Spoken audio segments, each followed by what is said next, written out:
front row, Larson and Allgaier. For the first time ever, NASCAR's Xfinity Series going green at Sonoma Raceway.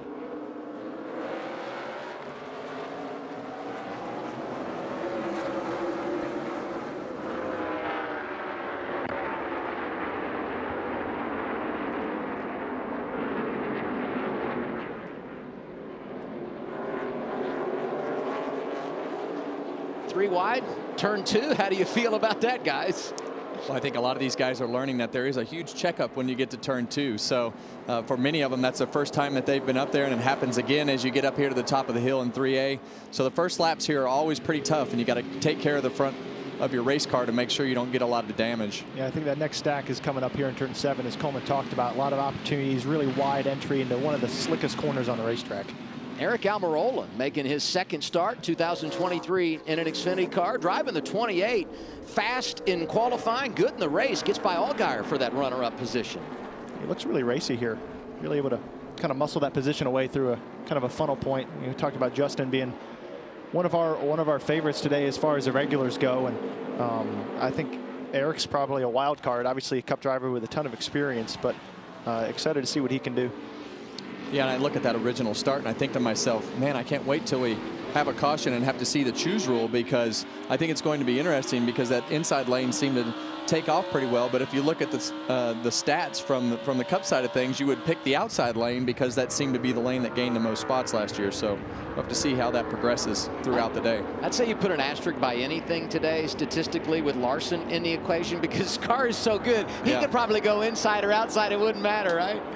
I tell you what, we've been coming here for a bunch of years, and I've watched a lot of races from Sonoma, and one thing that is consistent in all those is that Kyle Larson is incredibly fast at putting lap times together.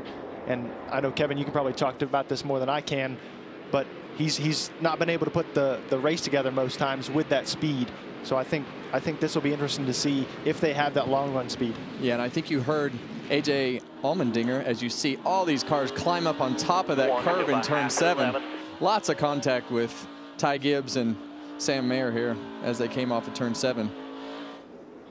They climb up on a lot of these curbs because as the race and the practices have gone on, the curbs rubber up, so that paint gets really sticky. And a lot of times in turn 9 here going into 10, it gives you a little more entry width as you turn into the corner, but those curbs get really sticky, and as the car just handles worse and worse and worse, you just look for things to enhance the handling of your car to help it, and that paint will help it in many spots. Ty Gibbs got by the 1. That was for 6th in line. Daniel Hemrick trying to make a move as well. We go on board with Cole Custer coming from 26th, and while that's tough, when he won last week, he did have to start in the rear after qualifying on the front row. They had some changes made to the car, so he had to drop to the rear, but he had no issues driving through and getting his first win of the season. This is a really hard track to reestablish track position. You say he started 26th. Right now he's only up to 25th. We know he's got a really fast car. He's a really capable driver, but it's going to be a long grind, I think, for him to get back up. You think about a track like Richmond, comes to mind as far as a short oval that really lines up with what I would say is somewhat of a short track of road courses. Allmendinger in the 10, trying to get 4th away from the 2 of Sheldon Creed. Yeah, and as we're 3 laps into this race, and as you really get to lap 7 through 10, that's when you're going to really start to see who the good cars are, and positions you'll see the cars that don't have good forward drive and not handling well start to go backwards, and the guys that don't take care of their tires are going to start fading, and the guys who've just had good pace, have good forward drive, as we see Allmendinger go inside of Sheldon Creed. Even. One more spot for the 10. Up to 4th for AJ. Next car in his sights, Justin Allgaier in the 7. The advantage over 2 seconds out front for Kyle Larson after gaining some ground early. Mayer has fallen back to 8th. John Hunter Nemechek is 9th. Sammy Smith making his debut here this weekend. The rookie is 10th right now. All 3 of those Joe Gibbs Toyotas inside the top 10. We heard AJ talk earlier about wanting long run speed, and he clearly feels like he has enough to start pushing his car right now and closing that gap down as big as he did in turn 1 and so on. So be interested to see where he goes throughout the stint, talking about comers and goers like Kevin talked about. Kevin, you talked off the top about our format being different in 2023. There are no cautions at the end of the stages. You just keep on going. How does that change your mentality as a driver, knowing that even though I'm racing to points and maybe a stage victory, I'm not going to get that caution flag to change, to get a reset, I guess I would say? Well, you have to pace yourself, in my opinion, at a place like this, because of the fact you want to take care of the rear tires, and you don't know when the caution is going to come out. You have a limited amount of tires, and you need to be able to keep the car driving forward up off the corners. So we see AJ sliding his car around a lot of sliding, and I don't know how that will, I think I know how it will affect it as we get to lap 10, 15, but not having the stage brakes, you can't depend on that caution coming out, because sometimes you just get in a rhythm here and the cars get spread out a little bit, and you have to go a full run. Allmendinger up to third. That puts Allgaier back to fourth right now. Josh? Hey guys, keep an eye on the 7 of Justin Allgaier. Just came over the radio saying he thinks he knocked the toe out pretty good. Some damage for the 7 right now as we keep an eye on what happens with that car right now. Coleman? Yeah, we're talking about A.J. Allmendinger. It's no surprise. His strength's always been under braking. I sit here and watch how he's squaring up the exit of turn 4 and really getting a good drive off of 10 to set into the heavy braking zones in turn 7 and 11. That's where most of his pass has been taking place. I know from working with A.J. in the past, that's something he really focuses on, is making time as much as he can on the brake pedal. It's going to be interesting, like Kevin says, how he's able to square up that exit as this run goes on.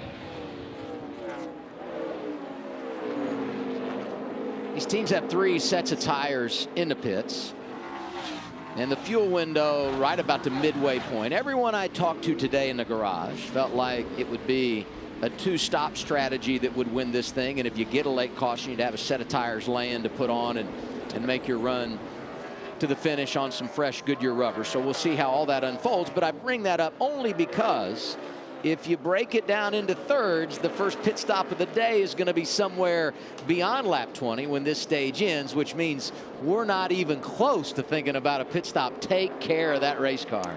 Yeah, and you have to be able to tell yourself to not spin the tires and not slide the car.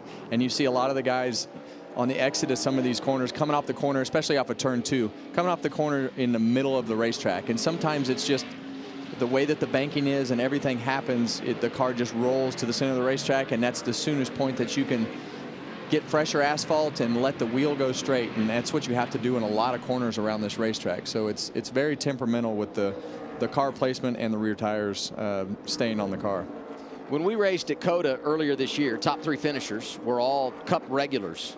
You had William Byron up there behind A.J. Allmendinger. Ty Gibbs was there. And our top 3 right now in this race at Sonoma, Larson, Almirola, and Allmendinger. But the 10 is right there. And we'll see what he does here into 11. Can he get to 28? Adam, you knew what he was going to do. Yes, he will. Set him up, and there he goes. A.J. to second. Yeah, and you see that third stack of tires there is knocked in. I wonder who in the field has hit that.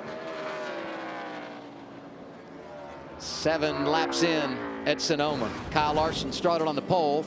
He's led them all. The rest of your top 5: Allmendinger, Almirola, Allgaier, and Sheldon Creed.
Who knew we'd come out of our first break, race coverage, with a little UB40? Which one of you has that? Huh? I actually had it on my iPod when I was a kid. So. When you were a kid? You're That's still right. a kid. What do you mean when I was a kid? I mean, yeah, I don't even know where to go with that. That's Adam. embarrassing. He's so much Austin. younger than we are that he could be our kid. I'm glad you're in the middle. I'd punch him if I was sitting next to him. Wow. Aggressive, Pretty man. harsh. You're supposed to be calm and peaceful during this broadcast. Hazing. After that sensual intro at the beginning of this thing. right. You come at me with that. I maybe just need a little cab to calm me down. 100%. Bring him too. While we were away, Ty Gibbs jumped by Sheldon Creed, so the 19 is in the top 5. Cole Custer trying to rally toward the front. What's the story there, Regan?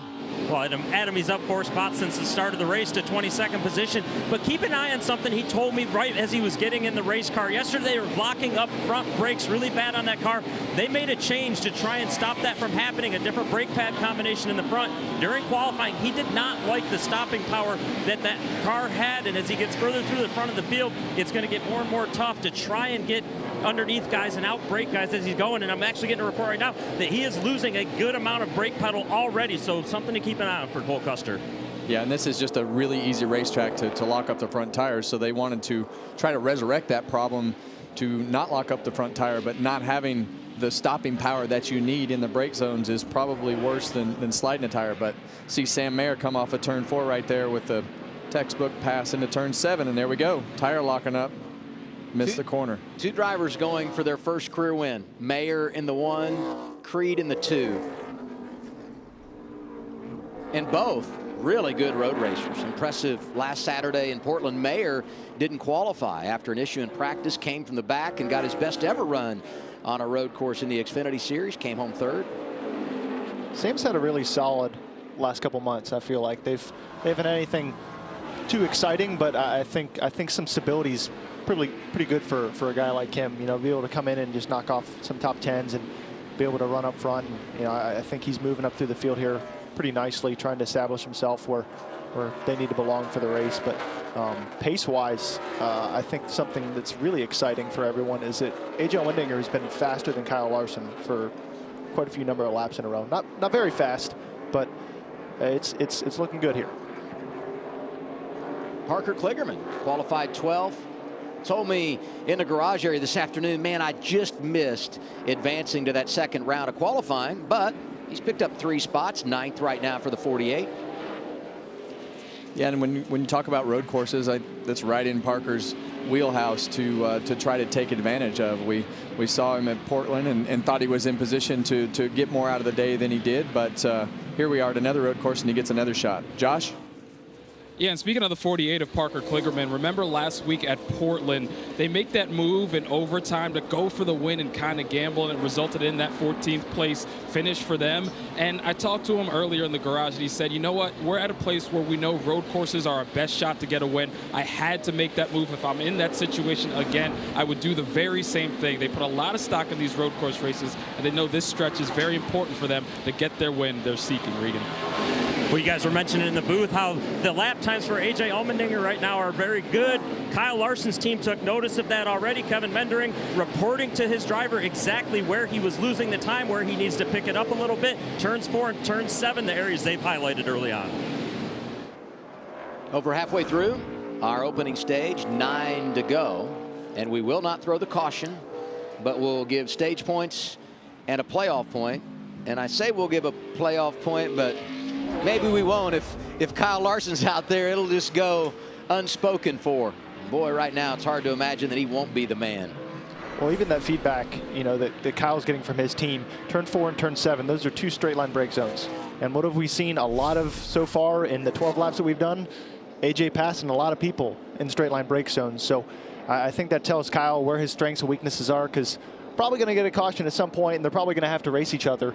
And I want to know that. Those are the things as a leader you need to be focusing on, because at some point that's going to go away. In NASCAR racing, you have to expect that. You're not going to be able to have that advantage. So how do you process, you know, how do I make my weaknesses better when you're leading a race? Yeah, and the one guy that's really struggling on the camera right here is Sheldon Creed. I look at his lap times. You can see his car sliding around a lot, and Parker Kligerman's getting ready to take advantage of that. So the last lap was substantially slower than the cars in front of him, or the cars in front of him for sure. But he's definitely struggled the last lap to make some lap time. And Sheldon seems to know it, because he's kind of just letting guys go by. He's worried about using up too much of his stuff getting past. Kligerman was there in 11, not close enough to pounce. 48 stays 9th behind Sheldon Creed. 8 laps to go. Stage 1 in Sonoma for the NASCAR Xfinity Series. You're watching the DoorDash 250 live on FS1.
NASCAR Xfinity Series racing in Sonoma. It's the DoorDash 250.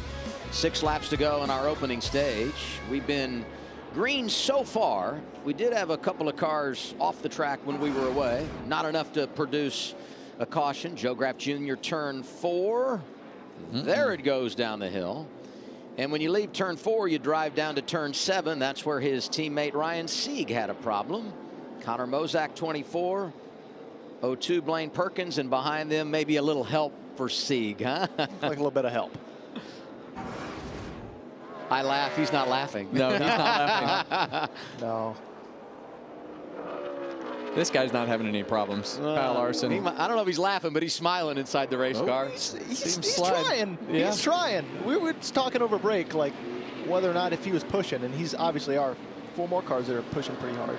Sammy Smith, my teammate John Hunter Nemechek. That was for 10th on track. Brett Moffitt is there, so is Austin Hill. Flash up in front of them. We were talking during the break about how impressive Daniel Hemrick was in practice yesterday, qualifying earlier today.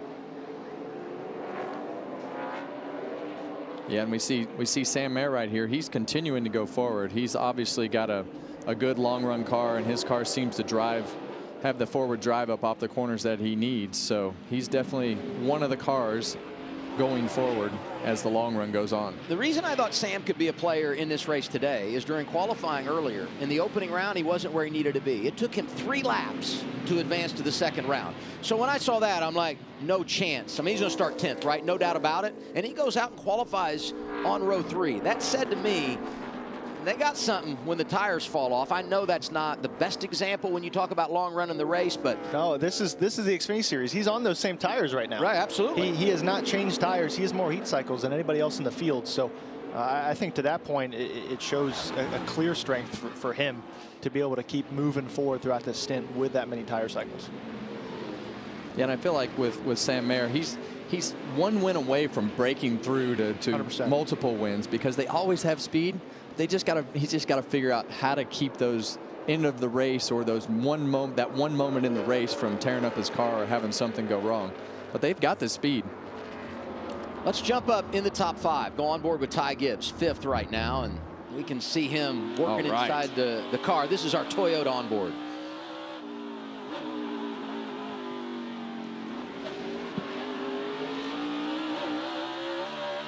See how long it took for him to get full throttle there?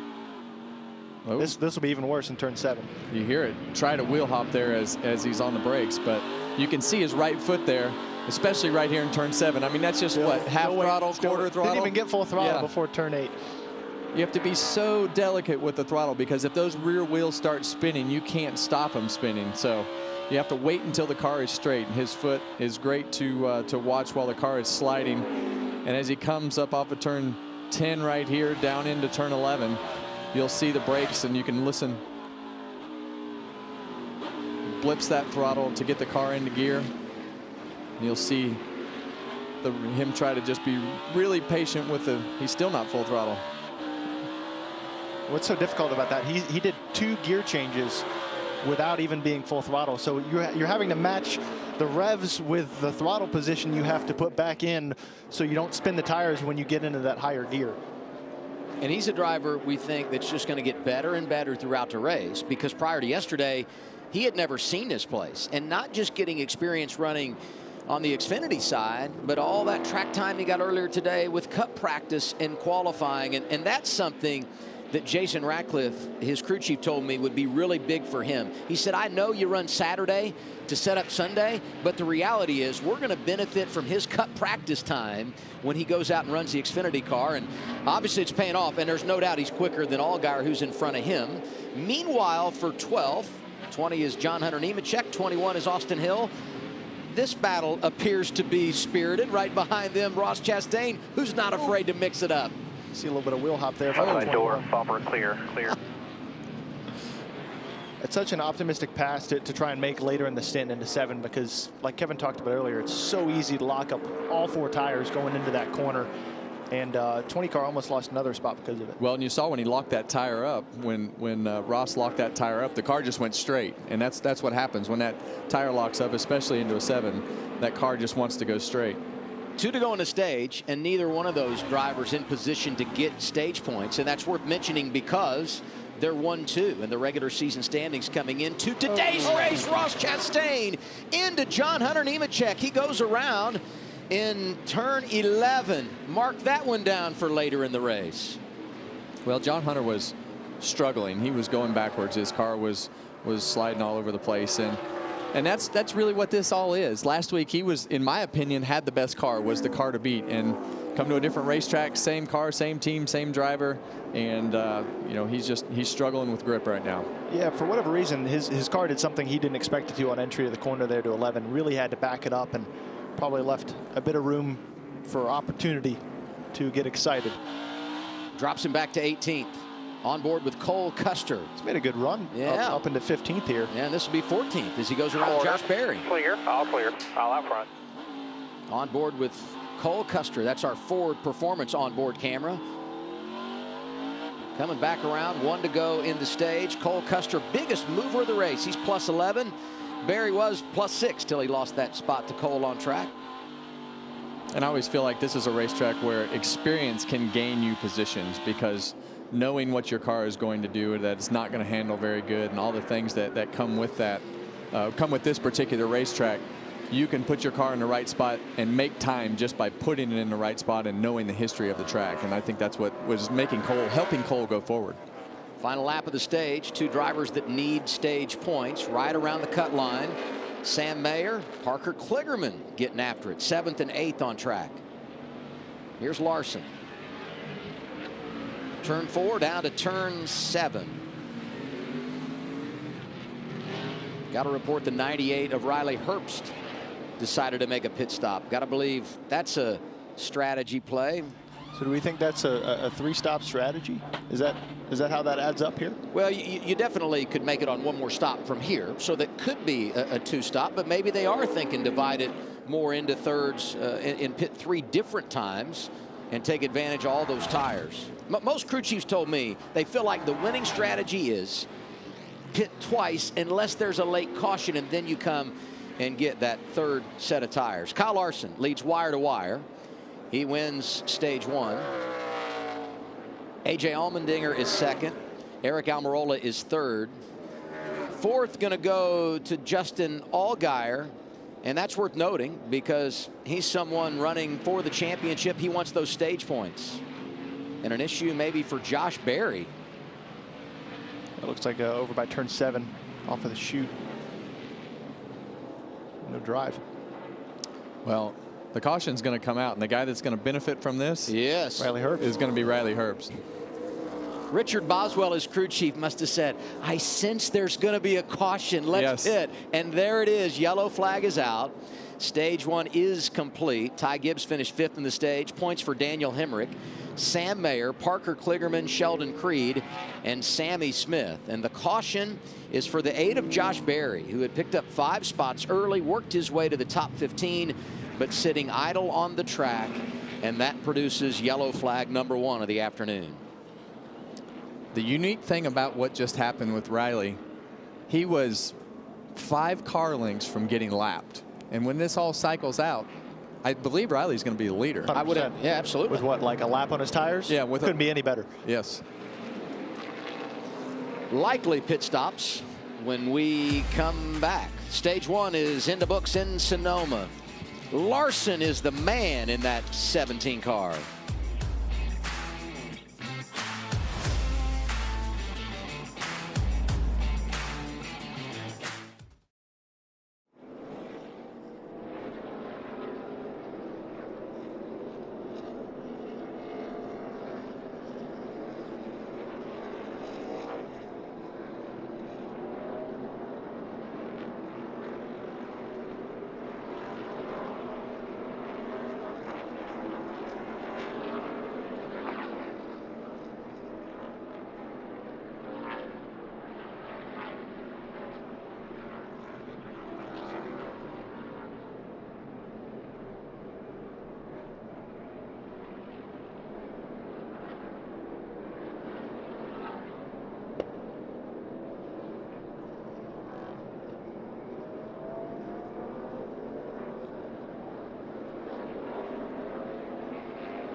First caution of the day comes out at Sonoma for the NASCAR Xfinity Series right as we had wrapped up our opening stage. First stage of the day goes to Kyle Larson. Started on the pole, has led 21 laps, but he and everyone else making pit stops. Regan? Well, Adam, it's been smooth sailing for Kyle Larson so far, as you mentioned. The biggest issue he's got, he said he feels just a little bit free through turns 1 and 9, which are both left-handed corners. Other than that, though, he said the balance feels great on my race car right now. And the 18 car, Sammy Smith, doing a nice job in the 10th position so far. He said he needs a little bit more lateral grip with the rear of that car, meaning the rear tires are sliding just a little too much. Josh? Well, Eric Almirola in that 28 was dealing with a helmet air hose issue off the top of the race, and then that car started to build loose, so they're going to take 2 rounds out of both rears to try and help him out. As far as the 10 of AJ Allmendinger, he said he's tight in the left-handers, freer in the right-handers, and he needs some drive off, guys. See this race off pit road. Looks like Kyle Larson going to hold serve of those that make a stop. Allmendinger comes out second. Look at Josh Berry just sitting there idle on the pit lane. Yeah, they pushed him down pit road, and he wound up stopped right in the middle of it. Luckily, he was off to the right, and it didn't really seem to affect anything. Allgaier, Gibbs, May are the top 5 off of pit road. We're lucky we didn't have some damage there. So, hey, we talked about Riley Herbst, who had made the pit stop. He wasn't the only one. Austin Hill came in, so did John Hunter Nemechek and Sage Karam. They got their work done, got onto pit road before the caution, so therefore they cycle out front. And we'll see them there when the green flag goes back in the air at Sonoma. Oh, a nice 2 hat in the crowd. He's the only kid here, but he's my favorite. Had to be a Keselowski hat. No! That's not a signature, man. It's my hat.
Okay, we're starting this interview. So you were talking to Cole Custer. I'm talking to the man that knows all about custard. Tacos or burritos? I just saw the worst shoes possible. What are those? Your least favorite thing about working with Jeb all year? When Jeb beats me. Like physically? I fed the baby. What hair product do you use? Kevin Harvick is a psychopath. Is that your Back to whoever's next. You were a real Jim. This is pretty good. They got my favorite one in there. That interview with Jeb. That kid is my favorite kid in all of Sonoma. Look at that. That's my signature. That's my signature. Okay. It's not a Kozlowski hat. Thank you I very love much. it that we went to break and you said that. Oh, that's a Keselowski hat, and he refuted that so strongly. Quickly. He and knew then exactly. he said, "Full-on ego boost." Absolutely. Well, in the Penske merchandise hauler, they have like a Joey Logano section, a Ryan Blaney section, and then an Austin Cindric section. And so that kid found that hat. He had to look in the corner of that thing to find that hat. So He probably bought it after the drivers only broadcast. Either that or it was on sale. Yeah. Do you have a promo code that we can use? No, I mean I'll give him a T-shirt. I mean that's awesome. He's got some fire in him too. I like it. This kid belongs on pit road. Oh, he's hitting a guy with the Ford Mobile One helmet on. This is not good. Highly controversial. Yes. What do you see here, Coleman, as we line up for this restart? Well, I want to go back to what we just seen there happen with Riley Herbst, Austin Hill, and John Hunter Nemechek. They were able to flip the stage, and a lot of that's because the spotters seen Josh Berry without traction going down the hill in turns 3, and ultimately what brought the caution out in turn 7. As that was happening, I looked over my back shoulder and seen a lot of spotters grabbing the left side of their headset, which is a direct communication over to the crew chief. So you have about a 20-second window to let the crew chief know and let the crew chief make the decision if he's willing to come right now or not. So just another way that the spotter can play a role here at road courses. And I think most of them were probably saying pit now, pit now, pit now, right? Well, you know what the part I'm impressed the most with about Coleman today is he's able to function without Joey in the booth. And now we have more controversy. Oh my goodness. Where do we get one of those? You should have done me on camera in But that you thing. definitely need one, Adam.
Tomorrow on Fox, second road course race 2023 for NASCAR's Cup Series, live in wine country. It's the Toyota Mart 350.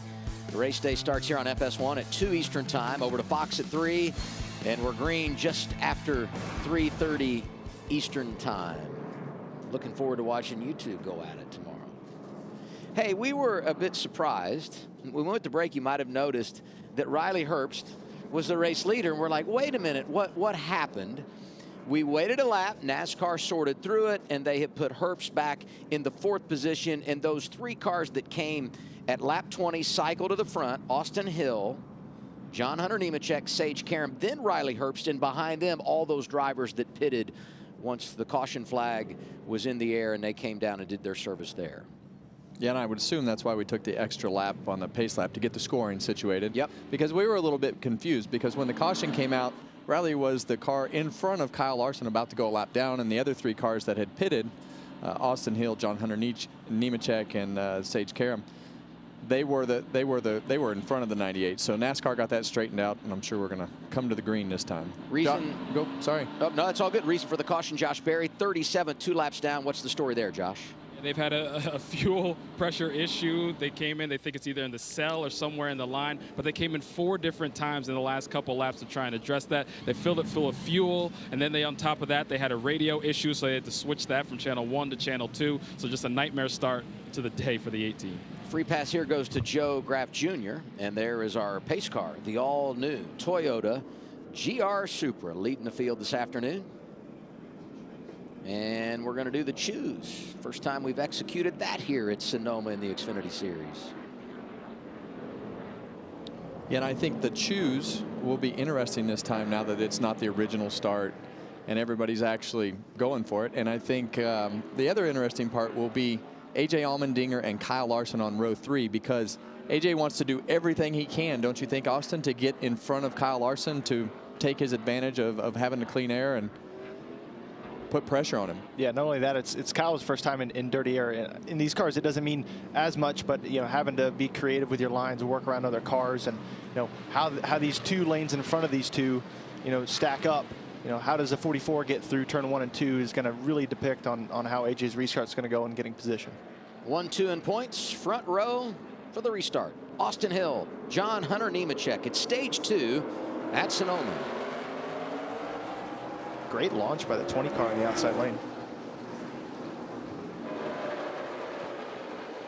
Right side door. Right side bumper. He's going to sail it in there hard here. Bumper coming at you. He's loose under here. Just let it roll. Let it roll. A lot of dust. Big stack up. Didn't see any cars around. I'm sure there's probably some damage as Austin Hill takes the race lead. Larson up to 4th on the restart from row 3.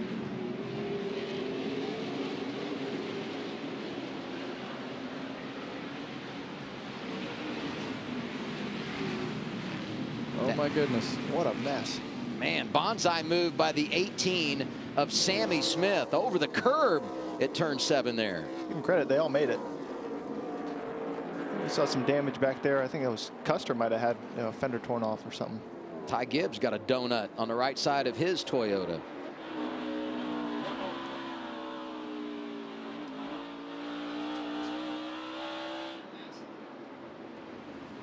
Larson able to get up to 3rd, now going for 2nd inside a Nemechek turn 11. Making quick work, but that shadow back there, that 10 car, he's trying to stay in touch. He knows he needs to if he's going to have a shot here.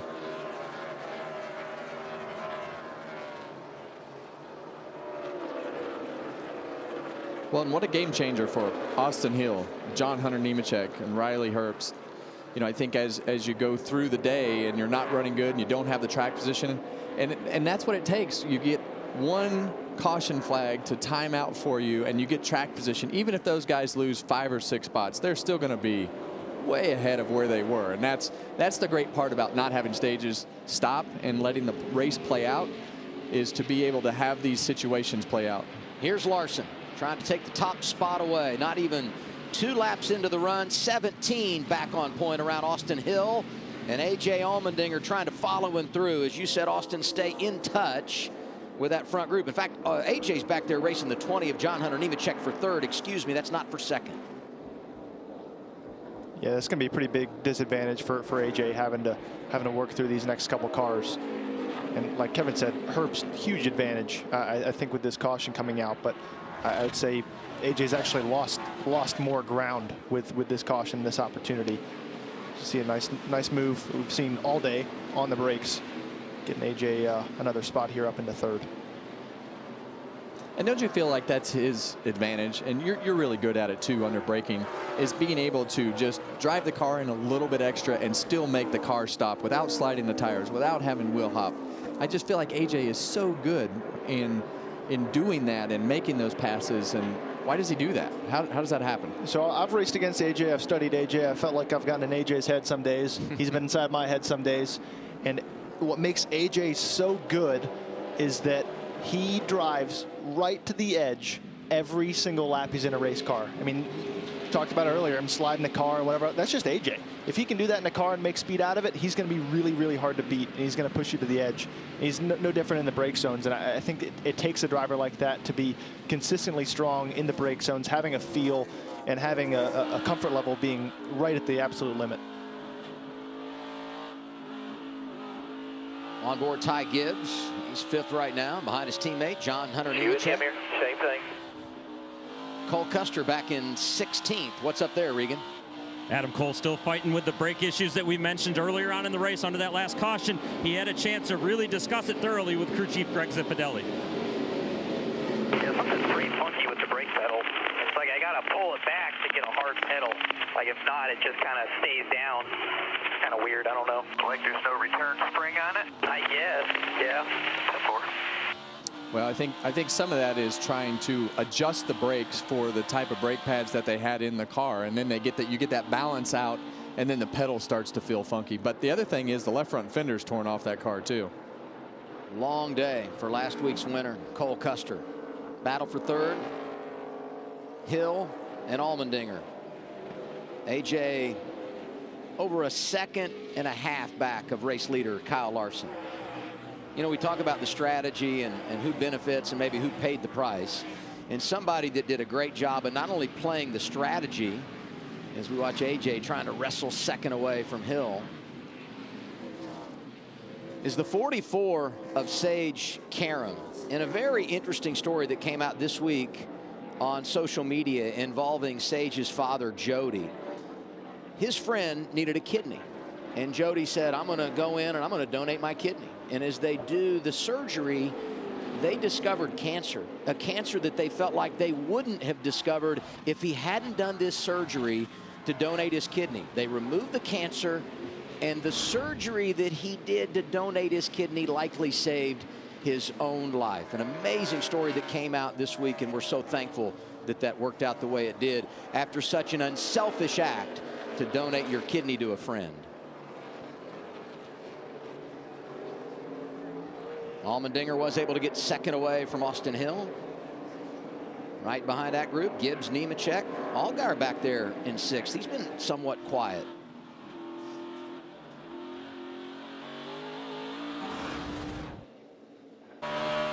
Things getting physical here. Oh, man. Okay, so that's one of my biggest pet peeves as a race car driver on a road course. Blocking on the brake zone.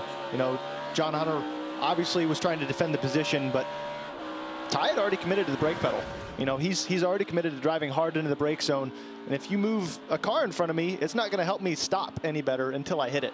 So I think no fault there by Ty, just trying to make an overtaking move, and John Hunter was trying to cover the position. So definitely a tough spot that you put yourself in if you try and move the car into the brakes.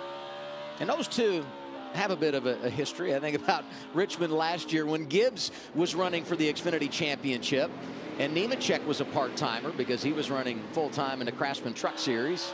Gibbs got a fast car around Austin Hill and up to third. Yeah, now that we got Larson, Allmendinger, and Gibbs in clean air, I'm looking at lap times, looking at strengths and weaknesses, seeing what information I can give to my driver, seeing what information I can take out of the cars that I've passed up to this point, and see where I'm good at if we get another caution. Well, I have some bad news. Yeah, well, it depends on who you are. For everybody but Kyle Larson. The last 4 laps, he's run the fastest laps of the race. Yeah, that's not good news for everybody else. Not good news. Maybe he was just sleepwalking through that first stage or so and got that pit stops, got the lead back, and now he's saying it's time to play. Look at that. Big damage on Sage Karam, yeah. That's Karam. Beat up on the right rear. Sammy Smith comes by, Sam Mayer as well. Sheldon Creed waiting in the wings. It's back around 10th. Unfortunately, I don't think that's one of those self-clearancing issues. No. Pull the right rear out. Pull the right rear fender Sounds like they're out. already pitting. I'll say this, it's been a heck of a West Coast swing for Alpha Prime Racing. Tommy Joe Martins, Cesar Baccarella, that operation worked so hard, 3-car effort. But a bit of a problem here, and we'll see if Sage brings it down pit road, and he does not. Stays on track. Let's go down to Josh. Yeah, and an issue right now for the 10-car. AJ Allmendinger coming over the radio and saying something's burning up on the inside, and then he's saying it's smoking really bad. So the team on edge right now for the 10 of AJ Allmendinger. I have to imagine that's got to be something electrical. Yeah, if it's smoking, you know, it should have already burned the fresh paint off, or the header guards or heat shields or whatever they have on the floorboard. But yeah, it's hard to tell. And some of these teams, and we talked about it with Alpha Prime, are running the same car here that they ran last week in Portland. And a couple of cars from Team Colleague are doing that, but AJ is not. That 10 is a fresh car this weekend. So not that they wouldn't totally button it up, but sometimes you do wonder if there could be a residual impact of last week and running the same car this week. Allmendinger right now rides in second behind Larson. Almost 4-second lead for driver 17. 13 of 25 complete stage 2. We're going side by side on FS1.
Some active moments on track while we were away. You missed nothing as we were side by side.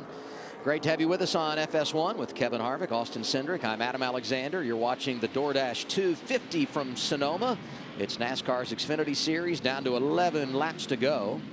In our second stage, Brett Moffitt, Cole Custer making up some ground here on Sage Karam. Still at your door, quarter clear, all clear. Ever since Sage got that damage, he's really started to struggle with his car. I mean, he was running reasonable before he got that strategy break, but definitely the guy in the way at the moment.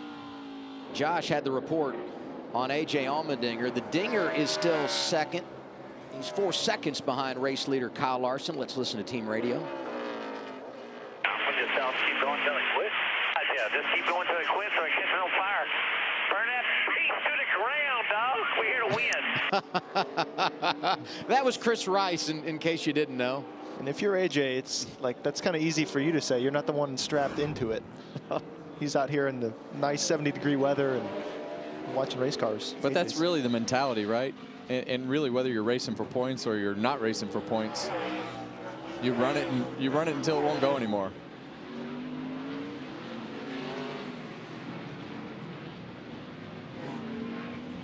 Let's look at what this 10 car has done in 2023. 7 different drivers have been behind the wheel. 2 trips to victory lane. A.J. Allmendinger, that great comeback at Circuit of the Americas. And at Darlington, that amazing finish, Kyle Larson driving for Kaulig for the first time. In fact, you look at Larson, he's undefeated this year in truck and Xfinity competition. Ran the truck race for Spire at North Wilkesboro, wins. Had the Xfinity start at Darlington for Kaulig, he wins. And well, he's looking to keep his record intact today. Go to 3-0 with 3 different teams. You're telling Kevin and I something we already know. It's Kyle Larson's a really good race car driver. I'm giving his stats from Saturday, not Sunday, you know? The stats on Sunday are pretty good, too. By the way, Chris Rice, you see here right of your screen, his wife Tammy was a part of the Better Half Dash that they ran earlier this week over to go-kart track. She, last I checked, had raised over $15,000. Was the top fundraiser in that deal. It's impressive. So yeah, great job there, and we salute her and all the other ladies that came out and competed. And you will see the Better Half Dash as a part of NASCAR Race Hub this Wednesday, 6 p.m. Eastern Time on FS1. So we did not have any staffers here at Fox participating? No, I don't think so. Okay. All right, Coleman, tell us something exciting.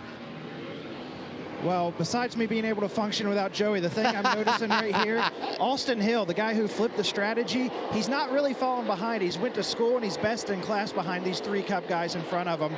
If you look at his lap times, he's running right where he should be. I think for him right now, he's just going to school, learning off these guys in front of him, and going to take the points as they come.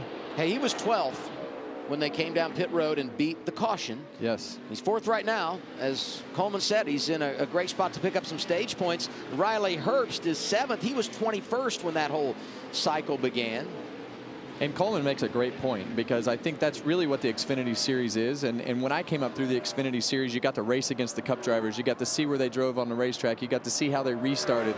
And as these races go on, you learn, because the spotters see it, the drivers see it, the crew sees it, see it on SMT. You see it all these different places and different corners to make up time and where you're losing time. So you learn so much from the guys who know where to put their car. And that's one great thing for all these guys that are not Cup regulars in this race, is to learn from the Kyle Larsons and Ty Gibbs and A.J. Allmendingers with what they need to be doing with their car to go faster. I do feel like the series now has a pretty good balance, or close to it, of being able to learn how to win and be the best, but also get an eye of what it takes to be the best at the top level. And that's what Austin Hill is able to do right now. That's what I've been able to do in the series, moving into the Cup Series. And a guy like Ty Gibbs as well. You want that challenge. You always really wanted Kyle Busch to be entered in a race or two, because that was a great gauge of where your stuff was at, where you were at as a driver. And the next time he gets in a car, have I gotten better? Am I beating him this time? Okay, no, back to work. But I will see, we don't see the Cup drivers as much as we used to. And so the Xfinity Series has as good of identity right now as it's had in a long time. Open the door for a guy like Anthony Alfredo to make a splash, and he's done that. He's really been competitive a few years ago driving for RCR, now the 78 for BJ McLeod. And a huge attaboy to this team. That's a backup car. They pulled out their Portland car, put it back together after what happened to them yesterday in qualifying. Throttle hung going into turn 1, and it just destroyed their primary. When he got out of that car, I'm like, wow, that is a good sight, because look at the result when he went through the corner and hammered that wall. Yeah, that was a big hit. And as a driver, that's just one of your worst nightmares, when that throttle, you lift your foot up and that throttle is still on the floor. Oh, it's a terrible feeling. So he's running 29th right now in that backup. Eric Almirola. So Tell you what, pretty good today. Eric's had a really good recovery since the restart. I think they lost some spots on pit road, and he's been able to soldier up on through the field. Looking at lap times, he's pretty sporty. So I think this is a good little run for these guys, and hopefully they're not held back on pit road for the rest of the race. Hopefully he can keep this track position.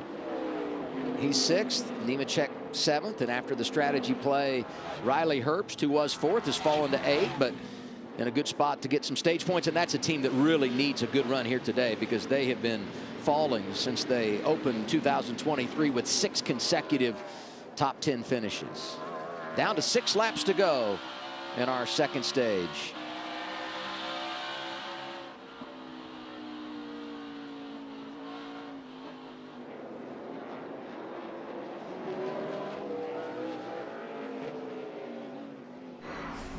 Kyle Larson's been good. I think everybody saw it yesterday in practice and how fast this car was. And as we've gone through the beginning part of the race, through the first run, we were like, I think he's driving it hard. Trying to find the light there. Yeah, and in this second stage, he has lit the wick. Yeah, whether or not they were able to make some adjustments, just needed to put the tire pressures down a little bit, help with the rear of his car. It sounded like that's what he was struggling with. But I mean, AJ had to work through more traffic and stay behind cars longer and use up his car more. I think that's worth adding up to it. But yeah, it looks pretty strong. How concerning is this, excuse me, Austin, for Almirola, the skirt there on the right side? Unless it comes off and then we get debris and then we get a caution, right? But right now he doesn't seem to be impacting him at all. Yeah, well, I think you obviously want that side skirt on there, but I think here it's probably less effective than most any other place that you would go to. Block up there by Riley. I think that the biggest thing that he doesn't want to have happen is NASCAR telling him he has to cut it off during the pit stop. Yeah. Especially after the last pit stop they had, where they lost so much track position. Yeah, if they tell you to cut it off, you thought the last one was slow. This one's going to take a whole bunch longer. This is a nice perspective. Our Monster Energy onboard camera. Riley Herbst up the hill to turn 2. When I think this camera really shows the elevation change. I think it's 10, 11 stories of elevation change up into from turn 1 to turn 2. This is 3 and 3A. Same thing. You come off this corner, you can't see the exit right here, so you just have to know where you're going. So it's this is turn 4. You want to barely clip that curve. They've ground this curve down. That paint's really sticky. And then we go from 4 to 7 because we're just not good at math. I was wondering how you're going to manage that one. Yeah, I mean, you're doing great. Who designed this course? You? Well, 5 or 6 are the carousel inside, but back through the S's here as you bounce off those curves, and you see the rubber on the curves that we talked about earlier with the curves getting sticky. And down through 9, want to use the whole curve here going into turn 10. Hear him late back to the throttle right there, trying to make sure he's not too wide on the exit because there's not much runoff right there. Down the hill, onto the brakes, hugging the tires. And so much of this lap is muscle memory, because there's really only like 2 or 3 corners you can actually see all of as you're approaching it. Dog, you're doing great. Like turn 1, you go up the hill and you have no idea where the apex of turn 2 is. And even once you get to the apex of turn 2, you have no idea where the exit is. So you're just trusting that it's still there. And having that car in front of you is kind of a nice reference. And the same thing with turn 3. You have no idea where the apex of 3A is, but it's there. It's what you're shooting for. And then where's the exit? It's gone. Turn 4, you finally actually get to see it. Allmendinger drifting back. Talked about the issues he's got with his car. Ty Gibbs is there down through the S's. I love that sound off of turn 7 right there, because you just cannot, I can't tell you how slippery it is right now where you hear those guys sliding around. But Ty Gibbs has a good car well, let me rephrase that. Ty Gibbs looks to have a better car than AJ Allmendinger. I don't know that we can say good car compared to Kyle Larson, but see AJ slipping and sliding around there as we've talked the whole race, and whether that's good or bad. But the longer you run, the worse it gets here. Yeah, AJ's not having fun right now. No. Hey, I will say this. We passed the halfway point, completed 42 laps. We're in the window now where you could pit and go. I don't think anyone's going to do that, but that was a strategy that was thrown out there. And we've seen that so many times at a road course, right? Once you're in your window, you get on pit road and then move on. I think most every team wanted to run this through the end of stage 2 before they thought about coming down pit road and making that second pit stop. But I bring it up here only because the top 3, all Cup regulars that outside of the Owners' Championship, are not running for points in today's race. And I wonder, Austin, if they told Kyle to run harder because of the fact that those guys were able to wait so long to pit last time because of him not having the pace to go out there. As he runs further and further out there and the field gets further and further behind, it lessens the opportunity for people to pit and stay in front of the leader. Absolutely. I mean, the more cars you bury a lap down, the less opportunity there will be cars to beat you. I mean, without that caution and without Riley Herbst pitting early, and if Kyle Larson runs harder, Riley Herbst isn't getting stage points. No. You know, Riley Herbst is 3 laps away from stage points where he was running 21st the run before. Ty Gibbs really loose into turn 10 right there. I keep thinking that Gibbs is going to get there and be able to drive inside of AJ in turn 11 and return the favor that AJ's given to so many. And this is going to be a hard just hasn't been close enough. It's going to be a hard pass. And it's a tough pass here anyway, right? Because 100%. all the cars are sliding around right now. And AJ is a tough pass, and he does not want to give up track position because he knows he's getting closer and closer to a pit stop to be able to make some adjustments on his car. But he is really struggling to get his car to drive correctly. It's sliding on the entry, it's sliding through the middle, and it won't drive forward. Well, the last thing that you want when you're swatting bees is to have a coyote walk up on you. Yeah. And that's Ty Gibbs. So AJ is not happy right now, and he's not okay with the way he's got to defend this position. Yeah, the one thing I notice about AJ's car is the early turn in. Yes. You know, that really tells you that he's struggling most likely with the back sliding around, and he's having to turn in early and straighten that entry out. And he's a little bit behind. You know, that puts you behind for a lot of these, you know, transition corners. You know, you see a lot through 1 and 2 up the hill, but even through, you know, 9 down here to 10, all the way off of 10 where you get a big flat slide through the corner. Custer not going away. Qualified 26th. Had a few brake issues, but he's 15th right now. Yeah, and it's like we talked earlier. I think the longer that they run, even though Pitting Cole's... this time. Oh, pitting this time. Here we go. Yeah, I mean, you're outside the top 10. You're not going to get any stage points. Larson has crossed the start-finish line, so we are working the final lap of the stage for those front runners. This pit road entry. 3 red all the way around. This pit road entry is pretty difficult because pit road speed isn't until all the way in the curve. No pit road speed right here until you get to this yellow line over here. See him put his hand up right there. You can't even see it because the wheel's in front of the tach. Might be the sun as he came around that corner. I wondered about the sun being a factor as late in the day as we're running this race here in Sonoma. Custer is in as our race leader Kyle Larson hits turn 7, comes down through the S's. Pole sitters led 38 laps today, won the opening stage, and appears unless something goes drastically wrong, he's going to get the sweep. A 9-second advantage over second place AJ Allmendinger. Well, and the guys on the 17 have a huge strategy window to work in right here. They can be as reactive as they want to be with a 9-second gap to have on even fresher tires than the rest of the field. The only threat they have is if another caution comes out and would trap them outside. So I think they're just going to react on when the cars behind them pit and make sure they have, you know, they can have a 5-lap tire advantage and still probably not lose the lead. Larson wins stage 1, wins stage 2 at Sonoma.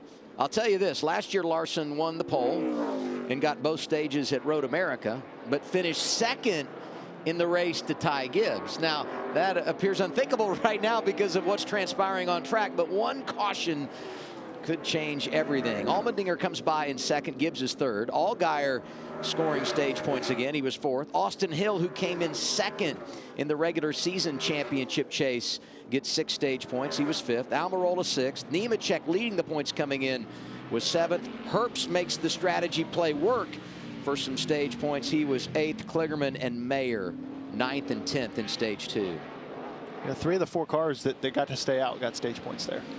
Right. That's Karen that got the damage is the only one that didn't get the benefit of it. Uh-oh.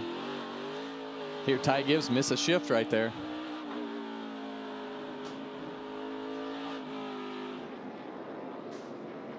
You said AJ Allmendinger is hard to pass, and they've been going at it for a long time, and Gibbs has been unable to get by him. Just heard a report we could see that 10 car coming to pit road. There he goes. Scheduled green flag pit stop, early portion of the final stage at Sonoma. We need some rear grip, fellas. Here comes the dinger, Josh. Yeah, and you guys talked about an eventful stage 2 for A.J. Allmendinger. Was complaining about that smoke and the gauges shorting out just a little bit. The other big complaint for him, just losing rear grip all over the place. So when he comes in, he'll get those tires and they'll try and tighten them up.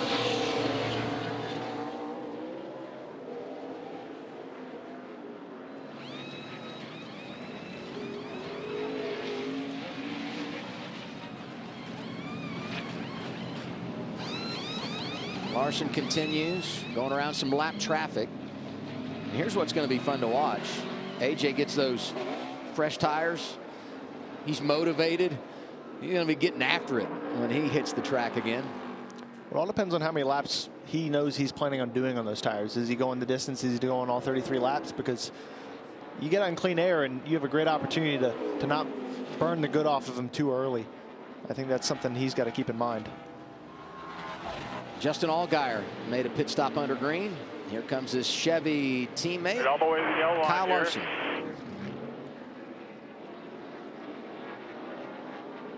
Regan, here he is. Well, Adam, it was a reaction to the 10 car of A.J. Allmendinger pitting. Immediately, the guys, the 17 car of Kyle Larson jumped up on the wall, got ready to make their pit stop. They asked him a lap ago, how is the car? Give us an update. The update from the driver, the car is very good right now. Don't change anything. Josh? Well, the 19 of Ty Gibbs, he's been saying that that car is really strong, his biggest complaint, and we saw it out there towards the end of that run, just getting way, way too free. So he's going to get those tires, get some fuel, and see if that helps him out, give him anything for the leaders, guys. Top 3 into the stage, Larson, Allmendinger, and Gibbs. They've all made their pit stops. More stops happening now, Regan.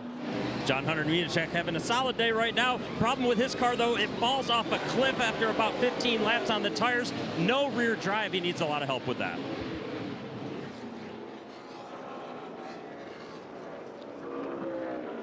It's all cycled through. Eric Almirola being scored as the race leader. Kligerman is now second.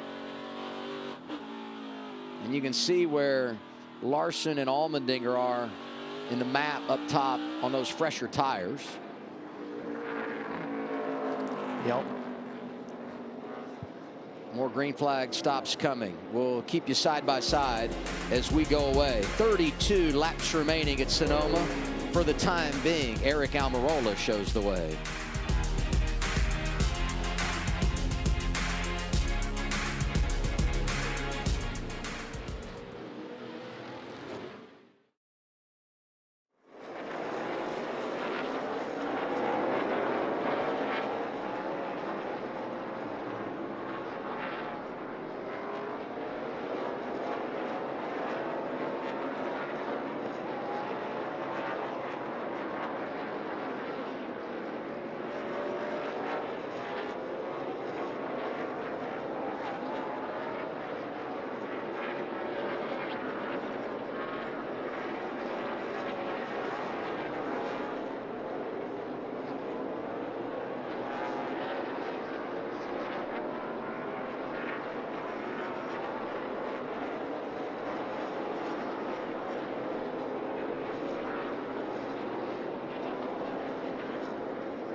You saw it while we were side by side. Eric Almirola gives up the lead. He makes a pit stop.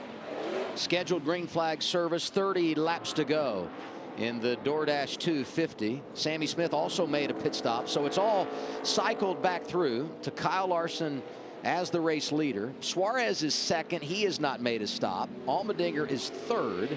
Josh Bilicki in the top 5 will also have to come for service, and Ty Gibbs, who was third when all this began, is scored 5th right now. What do you think about the staying out strategy, Austin?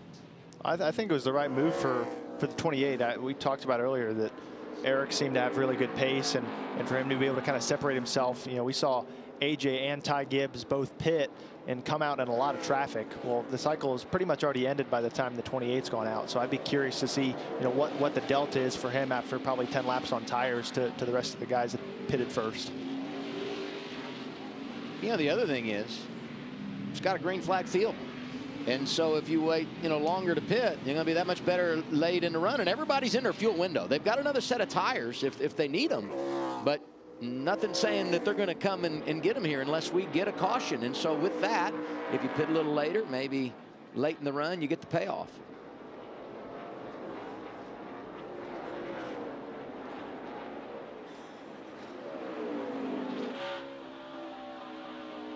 On board with Ty Gibbs. He's 4th, and he is our Toyota top performer. Just went to 4th. John Hunter Nemechek after the cycle is 10th. Sammy Smith, who had spent some time up there in the top 2 through the cycle of stops, is being shown in the 13th position as we update our leaderboard. Yeah, we heard John Hunter talk about his car. It runs really good for the first part of the run, and I think that's what we were noticing earlier when Ross ran into the back of him at the beginning of the race. His car was just so slow and had fallen off so much that nobody, well, Ross at that particular moment didn't expect him to slow down that much and just ran into the back of him. But it seems like it definitely does fall off a cliff. Hemrick in the 11, 18 is Sammy Smith. Brett Moffitt waiting in the wings. All of this happening back around 16th on track. And as I look at our top 15 or so, there's only a couple of cars out there that are yet to make a pit stop. One of those, Daniel Suarez, who comes in with 28 to go. The other in that category, Ty Dillon, in the top 10 right now, but he too going to have to make a pit stop here pretty soon. Yeah, and I think one thing that some of those guys were pitting is they're staying out to not pit and have the track position. If the caution did come out, probably be 50-50 on guys pitting, putting their last set of tires on. So I think that was probably a part of that staying out strategy as well. Even if guys didn't pit, you'd have enough of a tire advantage to actually, you know, make a difference on a restart. Well, you don't put a lot of cars a lap down ever at a road course. 29 cars on the lead lap right now. But gosh, we saw just how quickly, even through the cycle a minute ago when Larson pitted, how quickly he was able to rally back up through there. So you would anticipate if he comes to pit road later on under caution, the tires in that car would allow him to get back to the front. Larson has led more laps today than in his previous 10 road course starts combined. 43 out front for the 17.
when things are so intense and you have to be so focused, there's not an ounce of room anywhere else in your body to think about anything other than what you're doing in that moment. These things are scary, you know, they're dangerous. Racing obviously is dangerous. It's taken friends of mine. Brian Clausen was one of the best drivers ever, and you know, he got killed doing it. A big impact. I've crashed a lot since then, and you know, something like this has not slowed me down. Even if you are the best, even if you are at the top of your game, it's something that we all live with.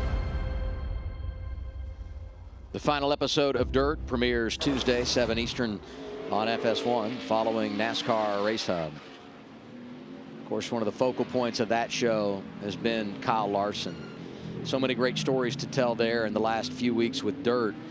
And it takes me to, where do you need to be if you're going to be a good road racer in NASCAR right now? Both of you great road racers, but not a dirt background. But I look at some of the players on a regular basis. You got Larson, who's good, obviously Saturday, Sunday. Tyler Reddick won at COTA earlier this year. Christopher Bell has made such a splash on road courses recently. Two of the best all time, Jeff Gordon, Tony Stewart. What do they all have in common?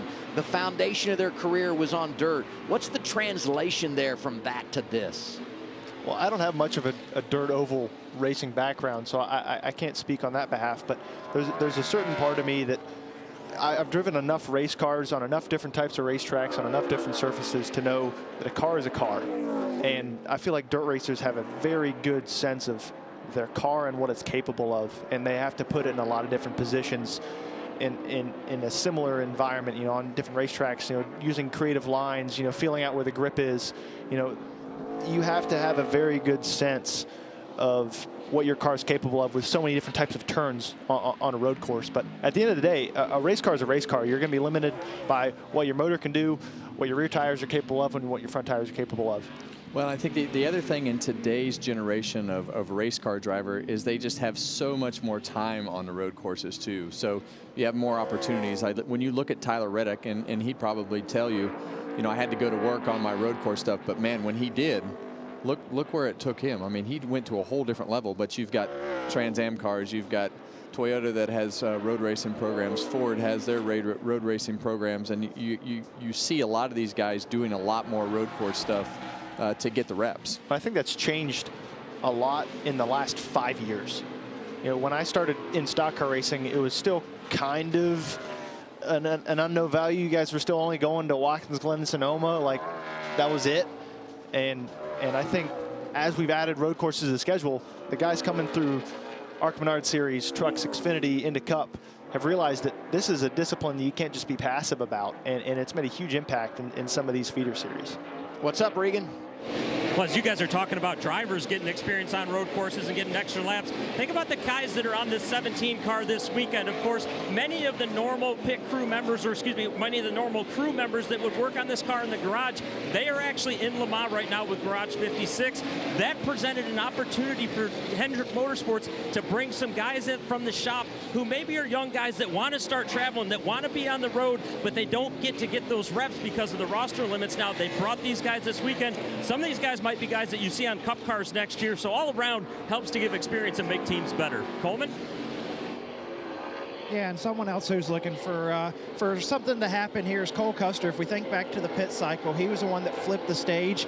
Kind of opens up the opportunity for him to be in a two-stop strategy. Right now, he's netted out ahead, and he's closing in on some people in front of him. Just talk about, you know, if he knows that he's in the two-stop strategy, how hard can he push it to use these tires up early in the run?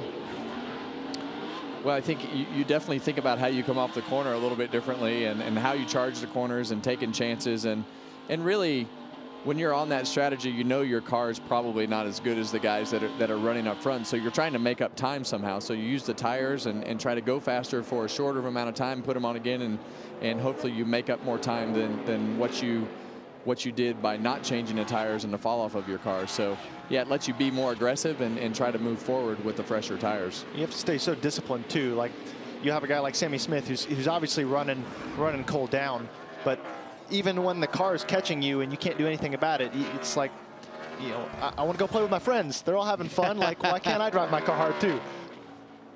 Yeah, Chandler Smith here, he's definitely he's on a learning curve, right? He's got a great teammate in AJ Allmendinger and can learn from him, but this is just a really technical road course, and it's a great day for him to learn about things. And then you look at Sheldon Creed, and he was up at the point last week and got spun out and came back through the field. Since the start of the race. Yeah, since the start of the race, he's just had a real struggle.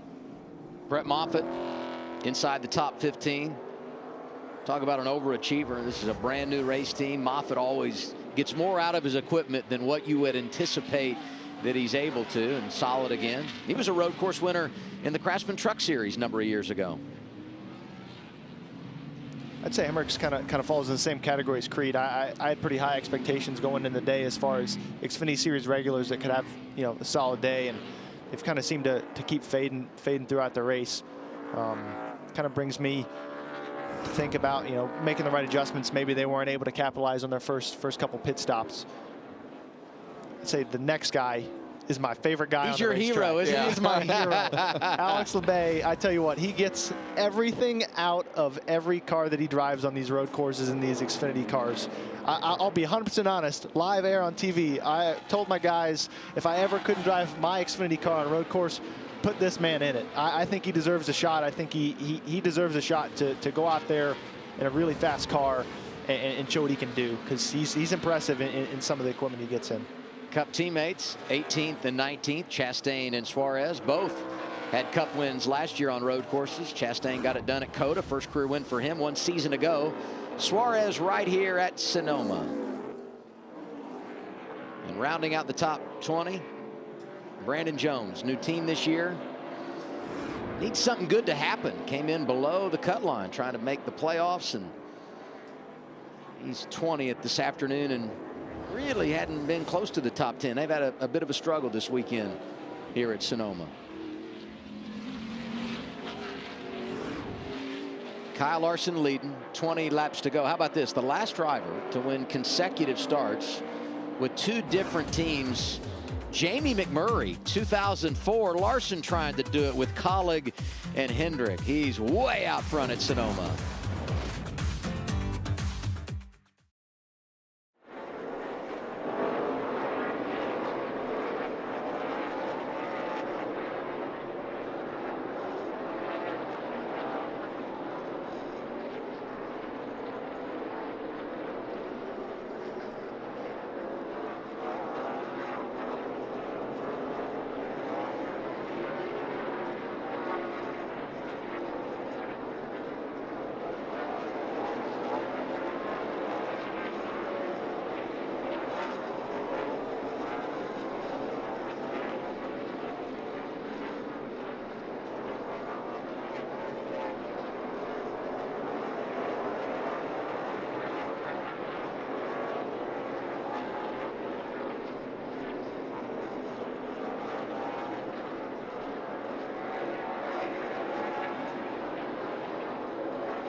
19 to go. We have our second caution of the day at Sonoma. It's the DoorDash 250 for NASCAR's Xfinity Series.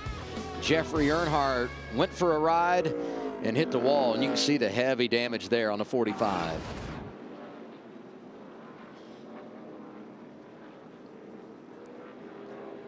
Yeah, so as this race goes through turn 10 right there just winds up being a lot of debris, and really if you miss your entry and you wind up a little bit too wide, it's almost impossible to get the car back in the groove. And he just got a little wide on the entry and never got the car back in the groove and wound up in the fence. There's just not a lot of runoff on the exit of turn 10. Kyle Larson is not going to buy Jeffrey Earnhardt a case of wine, because his advantage over A.J. Allmendinger was more than 13 seconds. And now the caution comes out, you tighten the field, and we anticipate everybody going to make a pit stop here and get that last set of tires, right?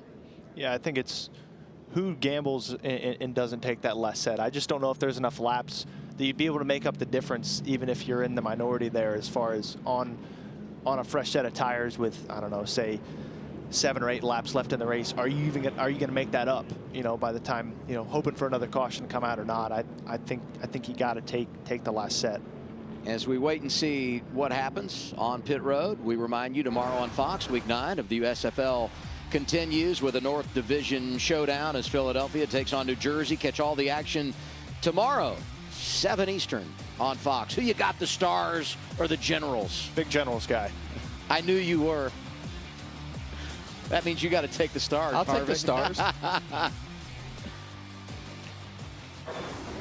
By the way, congratulations to you going into the West Coast Stock Car Hall of Fame this week. Yeah, it was growing up on the West Coast and being able to see a lot of the people that you grew up racing with and raced against, and now you see their kids and family members, and it was a lot of fun, quite an honor, and quite an adventure. Kurt Busch was there. Yeah. He was recognized, and so was Matt Crafton. So some of the guys that we see regularly in NASCAR, congratulations to all. That was neat. I got some good ones this year. Yeah, I'd say. Yeah. There it is. Yeah, and it's crazy, right? Because Kurt started about the same time I started, and Matt, you know, I raced go-karts with Matt when I was 8 years old. So it's fun to see guys that came through the whole system about the same time that you did. So it's I guess we're just getting old. I started about that same time. I was leaving it alone, so dude. I'll just say it. I'll just say it. Championships at all 3 levels of NASCAR there. Leaders pit. Mixed bag here as Kyle Larson jumps downhill, get that last set of tires. Pit stops under caution. They happen with 18 laps to go, Regan. Well, it's been the same story all day long for the 17 car. Kyle Larson, the balance is good. Told crew chief Kevin Mendering that it has stayed the exact same all day long. Doesn't want any changes to his car. And the 20 of John Hunter Nemechek fighting that rear grip earlier on. Right now, it's been good this run, held on better, but it still goes away just a little too much for him. Josh? Well, for the 19 of Ty Gibbs, they decided they were happy with that car. And moving on to the 10 of A.J. Allmendinger, he said this caution fell right at a window they didn't like, but either way, they decided they're going to come and get tires and fuel, no adjustments for the 10. Now the race off pit road, and with that huge advantage that Larson had over everybody, you just say, take your time, don't make any mistakes, right? Larson wins the race off. Almirola +1, Allgaier +1, Hill up inside the top 5, -4. For Ty Gibbs. That's big for driver 19. A restart inside of 20 to go when we come back to Sonoma. Can Kyle Larson finish the deal in wine country?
Welcome to the 2023 Xfinity Series season. Mayer is turned. He's upside down. Oh my goodness. I came to RCR for one thing, baby. That's to win races. Thank you. Thank you. Heck yeah. What an awesome surprise, man. We had rain, snow, good racing. What an exit. Wave and see you later.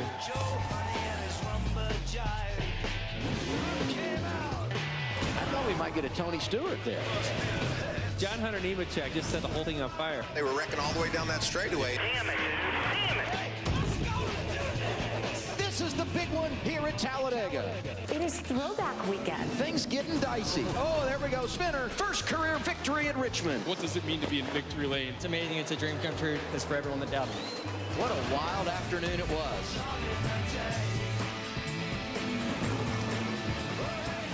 It's been a crazy year in the NASCAR Xfinity Series. Our final broadcast of the NASCAR on Fox portion of the season comes here today at Sonoma. And we're only, halfway home in the regular season. And I would say that we have had our fair share of great moments. And as you look at the playoff leaderboard here, 13 races down. This is coming into today. 7 series regulars have won. They're locked into the playoffs. The cut line right now, Hemrick plus 19 over Parker Kligerman.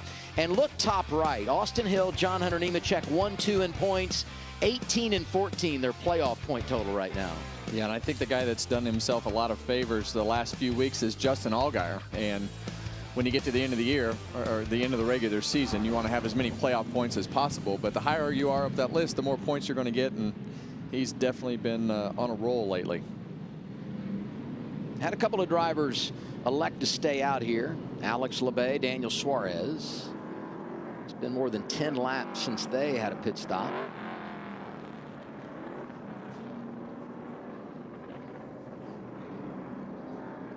And we'll get to choose this time around. Car stacked up behind the all-new Toyota GR Supra. Been leading the field all day long.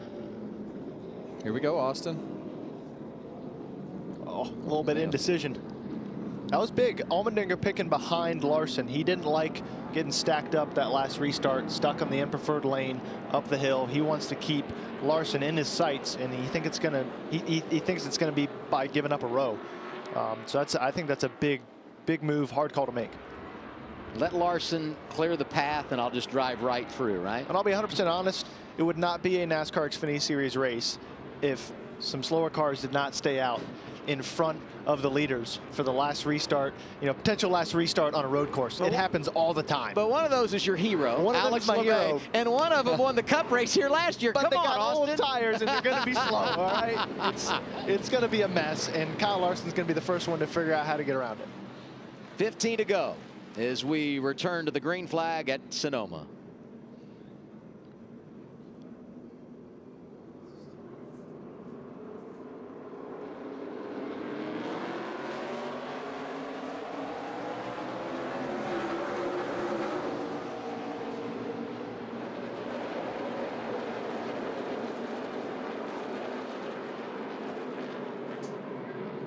Oh, big slide for Suarez.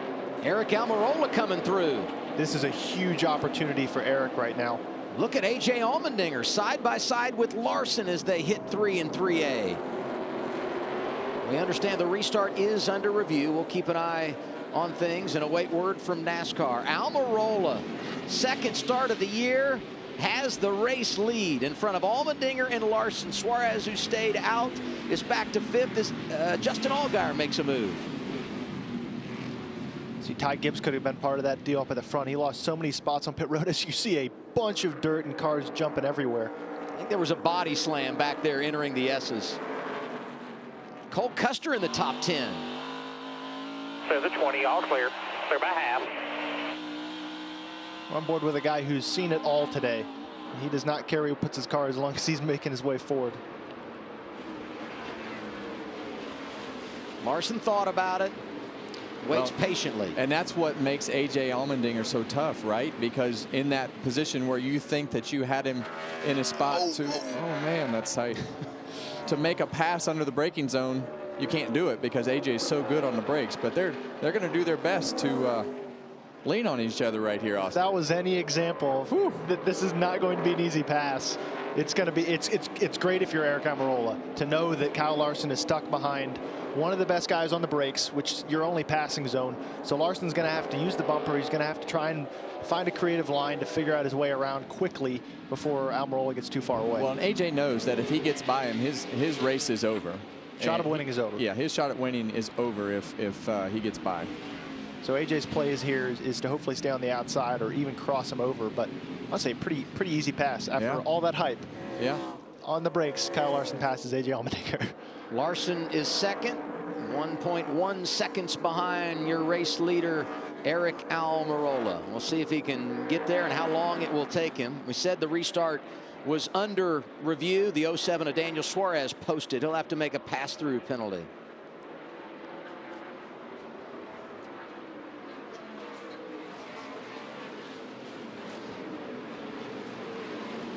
Allgaier having a good day.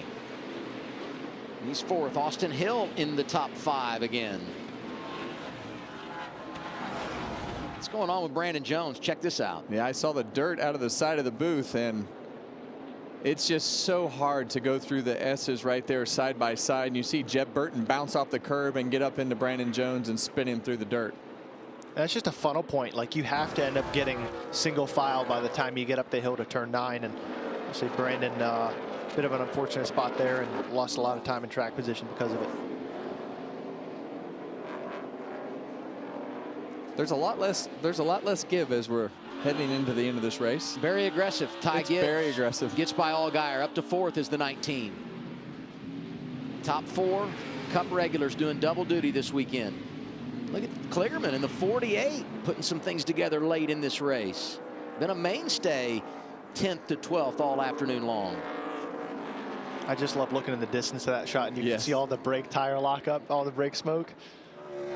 Everyone's trying. Our spot in the booth here is a great perspective of a good portion of this layout. So you can see so much, and out of the corner of your eye, that dust will fly, and it draws your attention from our TV monitor. Austin Hill's going for a spot here. After they had that strategy call, we're able to flip the stage. He's been really, Coleman reported on it quite earlier in the race, but he's been a really strong car. Hasn't been race-winning speed, but as far as leading the points and being able to build that gap, this is a good day for him. Well, I mean, he's 6th. Nemechek is 12th. He came in 14 behind, so a real opportunity to gain some ground here. And you think about Hill, won 3 of the first 5 races this year. Kind of went on a slide with some bad luck. 4 consecutive top 5s for that 21 bunch. So they have got it all back together. Looking good today. Thing I love about Austin Hill is he wears white gloves, and he is in there hammering all the time on that steering wheel. I think every driver should have to wear white gloves so we can get that perspective on the replays when we do those onboard shots. Larson right there for the lead. Yeah, it's obvious this gap for the lead is closed in quite a bit. And, you know, I think it's a matter of time when Larson gets there. How does Almirola respond? You know, where are his strengths? This is the first time he's really seen clean air all day. It's the first time we can guarantee sitting here in the booth that Kyle Larson is extracting everything he can out of his race car. The only reason he wouldn't would be because of a caution that might come out. So for Larson, he's got to get it all right now. The one thing that I have learned about turn 11 sitting up here, Austin, is those tire stacks seem to be a lot lighter this year. Allmendinger clipped that stack of tires in turn 11 and just kind of shove it in there. God, it reminds me of like going to the go-kart track, and whenever they move the barrier in turn 1, you just get a little bit more and a little bit more. And the more of that paint you can use and get some grip on your left, on your right sides through the corner, the better. And these guys are all taking advantage of it.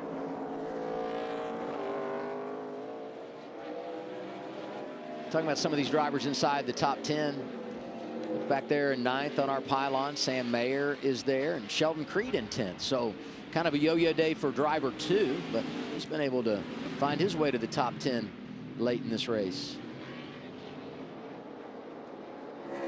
Let's compare what Kyle Larson's been doing the last few laps in relation to our race leader, Eric Almirola, and the gains he's made. And you can see inching ever so closer with what's going to be 10 laps remaining next time around. Well, I think he's in the gap right now in an Xfinity car that dirty air is affecting you, and it's a narrow enough racetrack that it's going to be hard to close that gap until the tires start to fall off. Now we have 11 laps left, so tires are going to fall off at Sonoma with 11 laps. So you're going to see some of that differential, some of that advantage come into play. But I think that's what he's fighting right now to finish those last couple tenths of a second.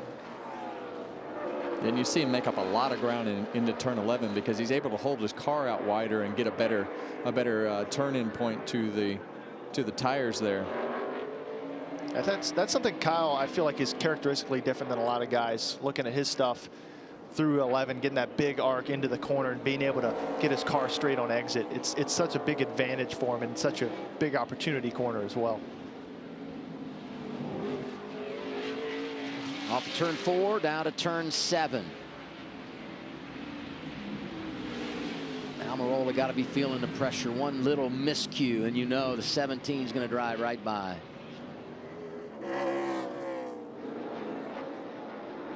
What the team he's driving for. Yeah. Be a big moment for them to get a win today. Big time. Yeah.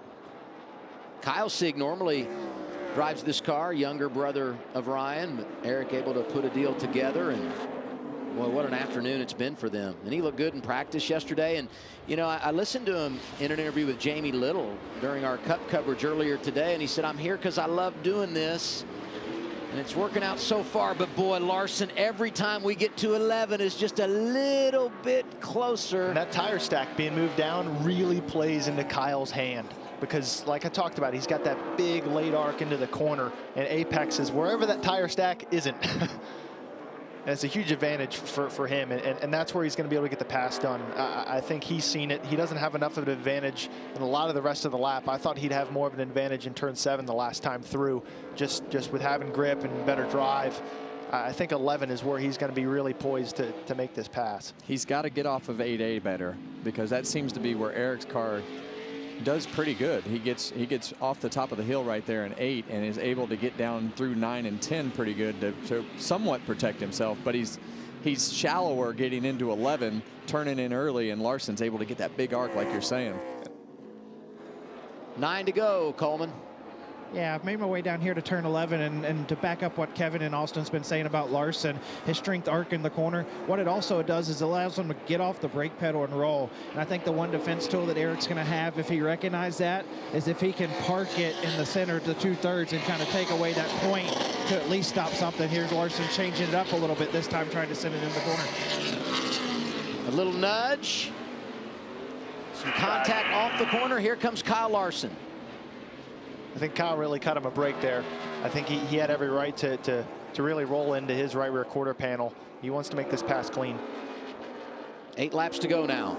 Turn 1, top of the hill to 2.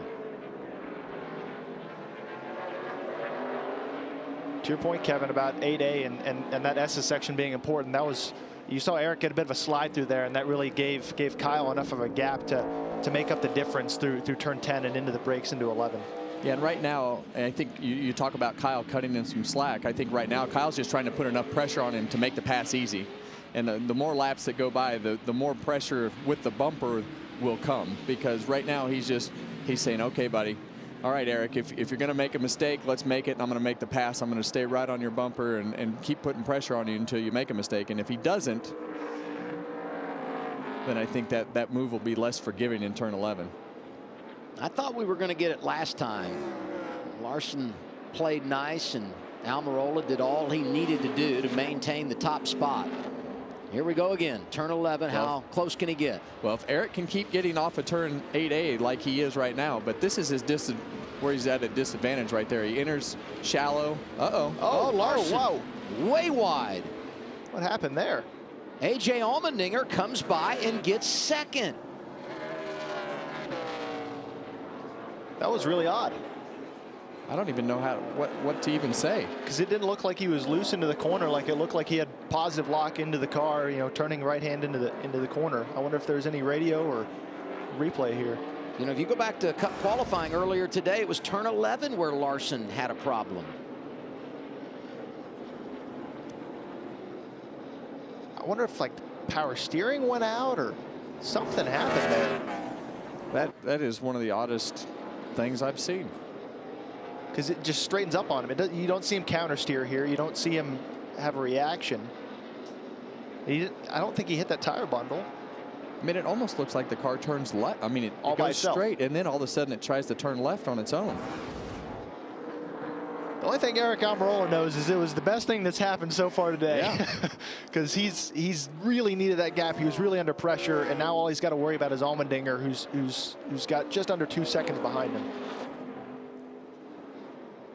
Well, now Almirola can breathe, right? Yeah. I mean, as you said, I mean, he's out there by a couple of seconds, and so you're not constantly thinking about what's happening behind you. You can focus forward, hit your marks, and this time around, it's going to be 6 laps to go, and the advantage at 1.9 seconds for Eric Almirola.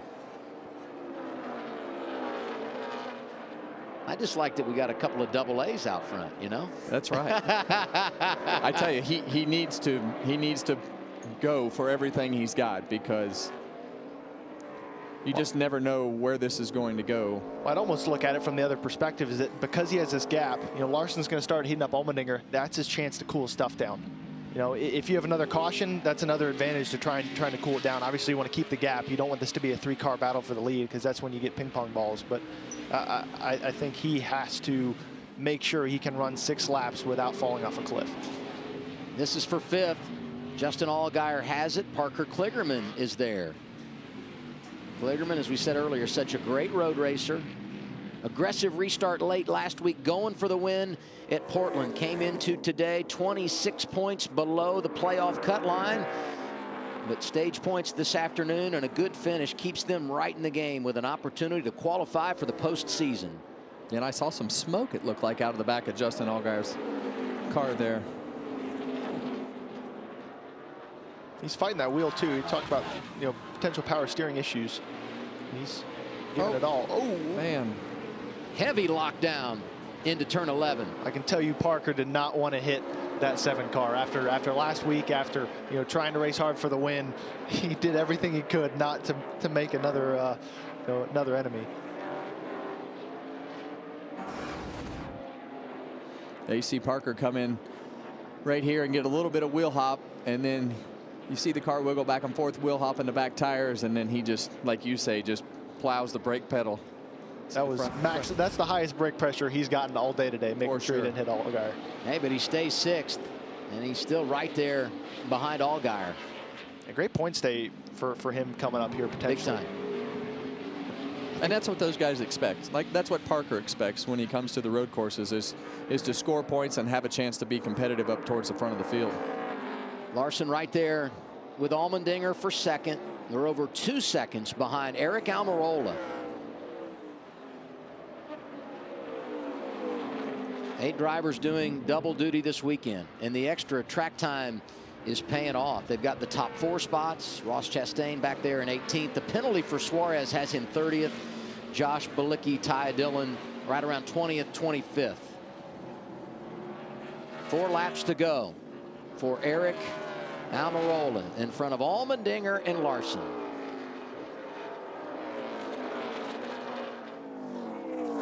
Well, we talked earlier about Kyle Larson's dominance and just the things that have happened towards the end of these races as he's been running, and man, I'm still so curious as to what happened with the steering there in turn 11. Yeah, he's clearly lost some pace.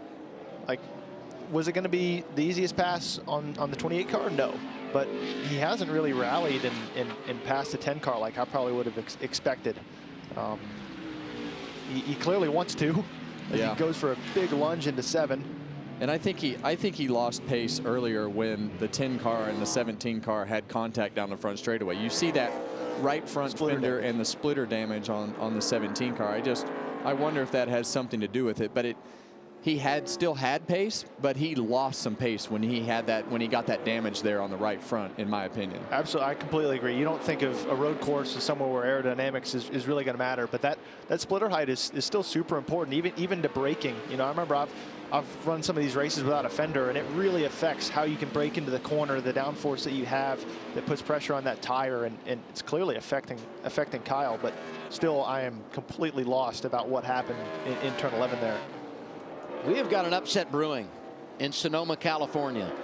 Eric Almirola, a Cup driver, but driving for a team that has never won in the NASCAR Xfinity Series. Let's go back and look as Larson's going for the top spot. Oh, you see the left front tire.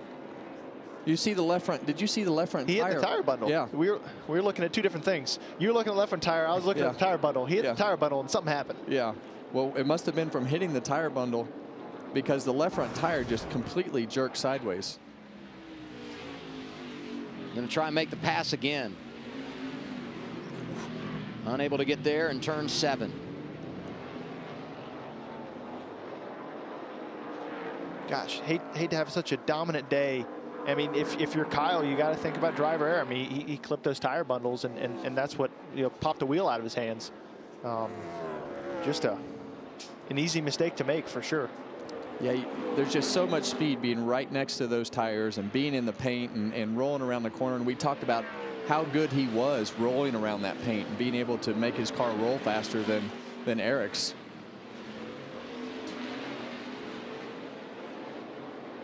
Through turn 11, back to the start-finish line. 2 remaining for Eric Almirola. Tell you what, he's really pulled a gap on both of these guys. They've really found some speed in this car later in the race. I feel like they did the right thing strategy-wise, being able to stay out. They've had good pit stops all day.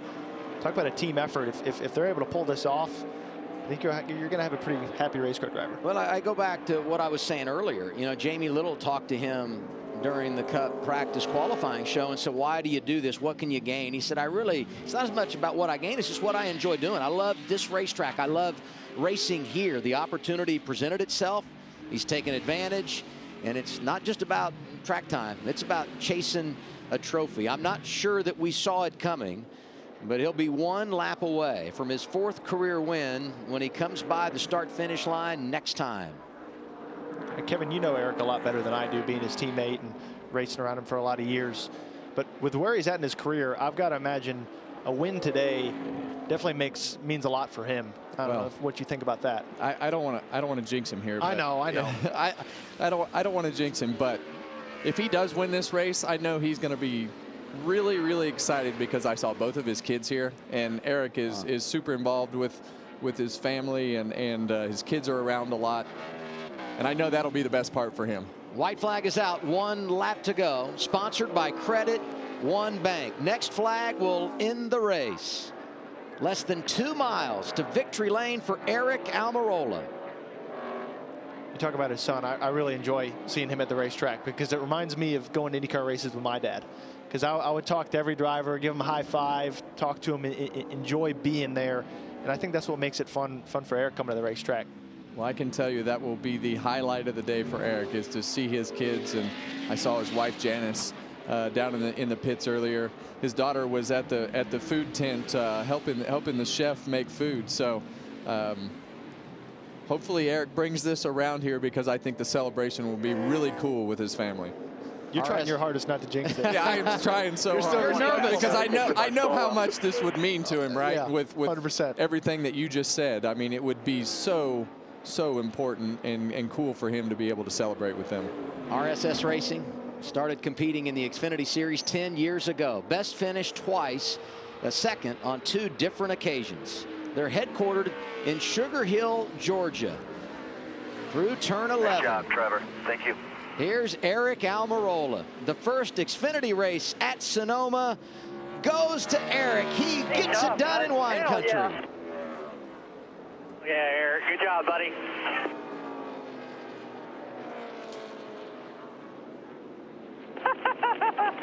Oh, man.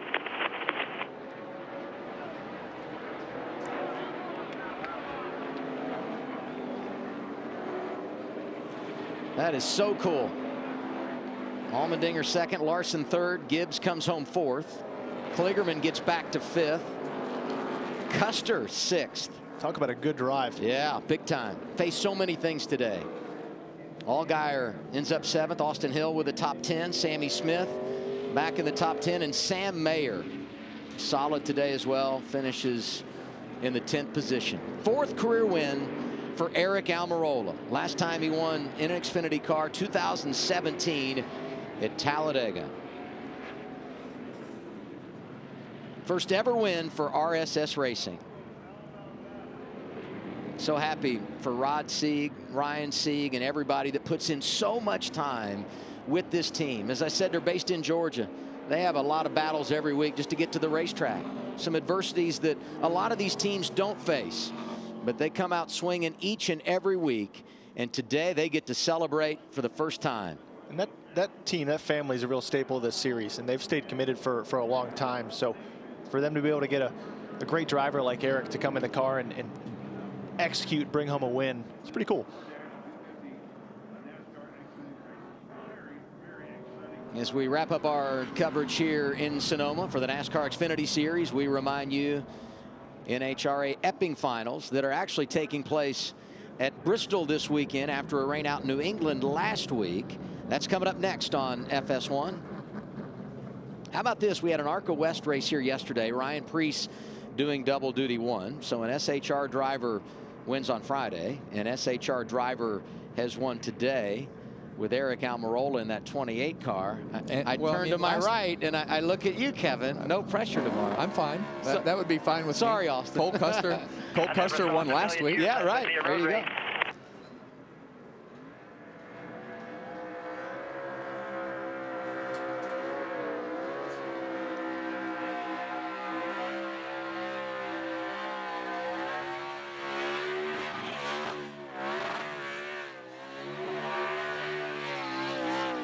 It's a great burnout.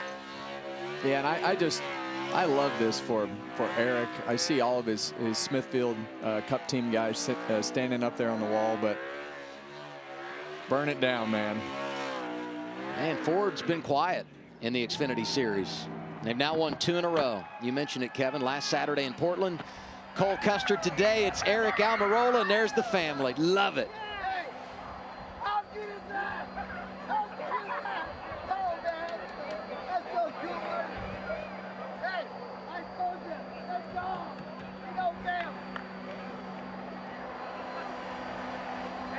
Who's the man? You are!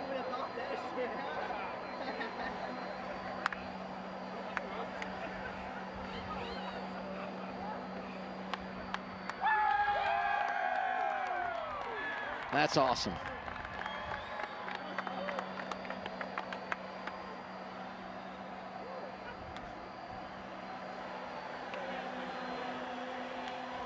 He and his Cup crew chief Drew Blickensderfer were on Race Hub with us this week.